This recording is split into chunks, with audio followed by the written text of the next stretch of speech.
મારે નથી જરૂર વોટની કે નોટની, મારે તો કરવી છે દાદાગીરી, આવું કહ્યું છે પાસ કન્વીનર હાર્દિક પટેલે. સોમવારે હાર્દિકે મોરબીમાં યોજેલી સભામાં આવું વિવાદાસ્પદ નિવેદન આપ્યું. તો સાથે જ પાસ કન્વીનર દ્વારા કરાયેલા ફાયરિંગને લઈને પણ હાર્દિકે કહ્યું છે કે યુવાનો ફાયરિંગ નહીં કરે તો કોણ કરશે. આ ઉપરાંત હાર્દિકે અનામત આંદોલનને લઈને ભાજપ સરકાર પર આકરા પ્રહાર કર્યા અને લડત આપવાનો હુંકાર ભર્યો. તમારી પાસે કે મારા માટે પર્સનલી વોટ કે નોટ માંગવા નથી આવવાનું. મને કોઈ નેતા બનવાનો શોખ નથી. મને તો બાળાસાહેબ ઠાકરે જેવી દાદાગીરી કરવાનો શોખ છે. આપણને કોઈ નેતા બનવામાં રસ નહીં.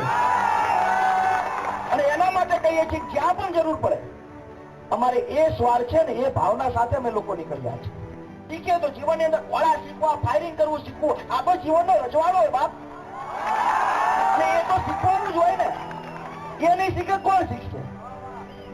ખેતરમાં જાય, ઘરમાં છોટો પડ્યો એટલે આ બ્લેન્ડ કાઢીશ ને જઈને ફાયરિંગ કરતા શીખ. કેમ કે સુપ્રીમ કોર્ટે પણ કીધું હોય કે આત્મ સુરક્ષા માટે કઈ પણ કરવું એ ગુનો નથી. આ ટાંકડી અહીંયા મારો ને તમે, અહીંયા ટાંકડી મારો ને તો લોહી જે નીકળે ને એ સામાન્ય આમ ટપકું ન પડે.